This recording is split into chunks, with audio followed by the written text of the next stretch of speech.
We did see the ODM party leader Raila Odinga make his way in. We did see the speakers of the National Assembly and Senate. They're posed behind us, waiting for the president's arrival. We saw General Mohammed Badi as well in the vicinity. I am waiting to see if the deputy president, this is just a bit of a cheeky comment, but I'm waiting to see the deputy president arrive for this particular Well, actually, function. the deputy president has just come in, Olive, Okay. and I know he's just going to stand outside waiting. And I know our camera person, Mulama, is on the outside just trying to get that all important shot. And the indication that Deputy President William Ruto is here shows that in a few minutes the president is going to be here.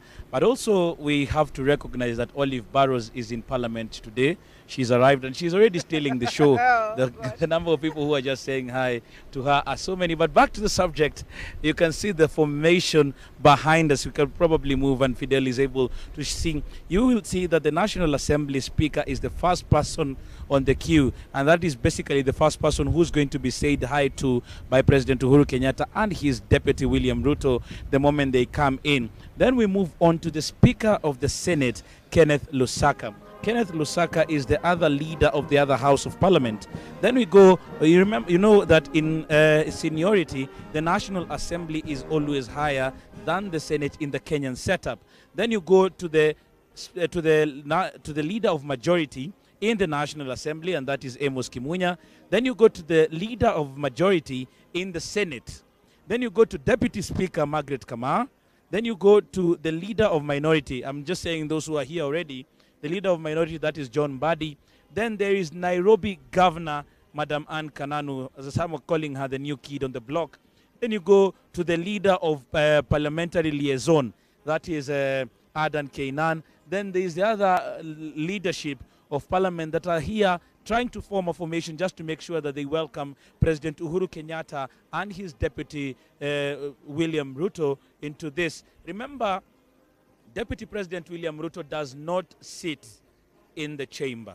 He sits at the gallery? In the gallery, that is at the Speaker's gallery, so that he and others, including Raila Odinga, whom we have already seen, Kalonzo Musyoka, will be there and they will be watching from the periphery. The only person who is allowed in the National Assembly is the president, or in the chamber is the president, because it is his day and it is constitutionally allowed that he has to come in here and appraise the country on the steps his government has taken in making sure that we are enjoying the freedoms that we're enjoying today. I have a question. In America, the U.S. president has to seek permission before getting into the precincts of the House, either the Congress or the Senate. Is that the same case here? Does the president have to get permission to make his way in here? Yes, Olive, he has to do so, because remember, this is another arm of government. The three arms of government are interdependent but also very independent in that sense. So on last week, Tuesday, the Speaker of the National Assembly, on request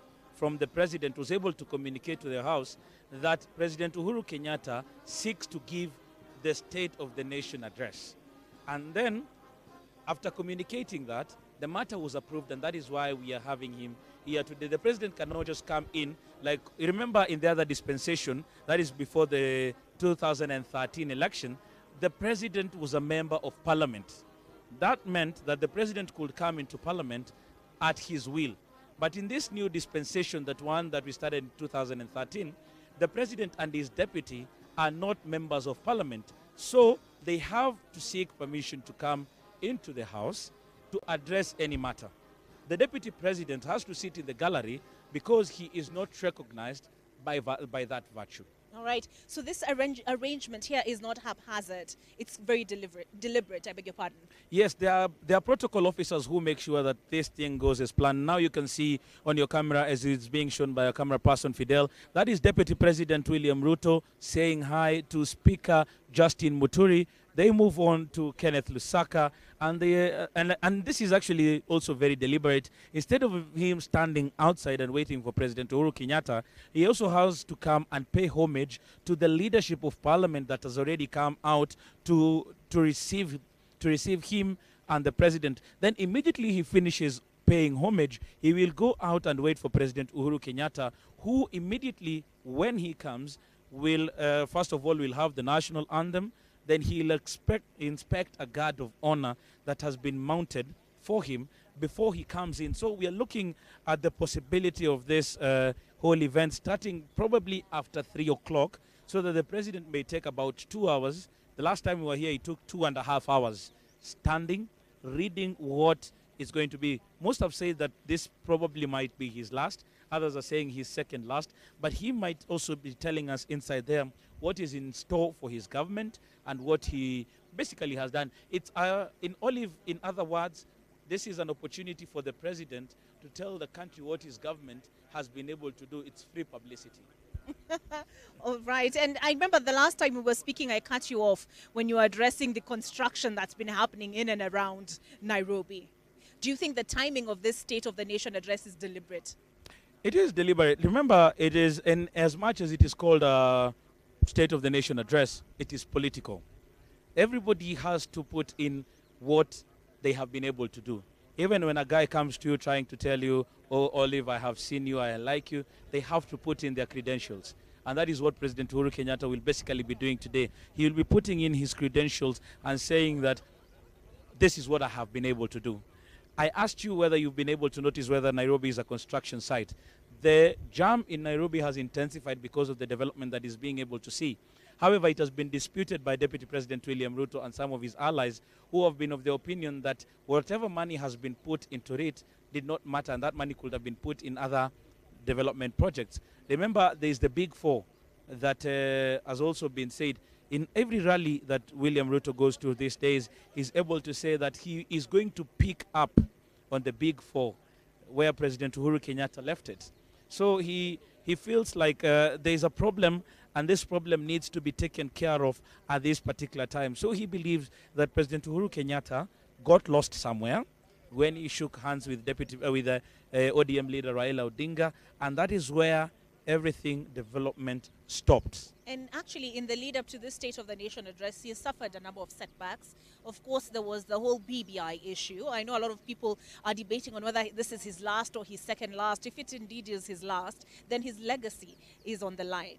And the BBI process was what he anticipated would cure, quote unquote, the tumult that we experience with each and every election cycle. So how do you think he's going to address that? Well, remember, Olive, we were here with you actually last year in November when President Uhuru Kenyatta was saying his State of the Nation address, and he had really pegged his hopes on the Building Bridges initiative. Remember, he, just as you rightly said, is that he was looking at it as the panacea to what has been ailing the country for so long. And when the courts put the brakes on the Building Bridges initiative, President Uhuru Kenyatta came out to say that he is going to do it, whether through what Parliament has said, or in any one way or another, he is going to make sure that what was espoused in the Building Bridges initiative is going to come to fruition. Now, fast forward to the campaigns that we are seeing from ODM leader Raila Odinga and Ruto. ODM leader Raila Odinga has been revisiting the issues that were contained in the Building Bridges initiative, insisting that if he is elected president, there is a probability that he is going to bring them back, whether through that BBI that was being proposed or now make them into policy.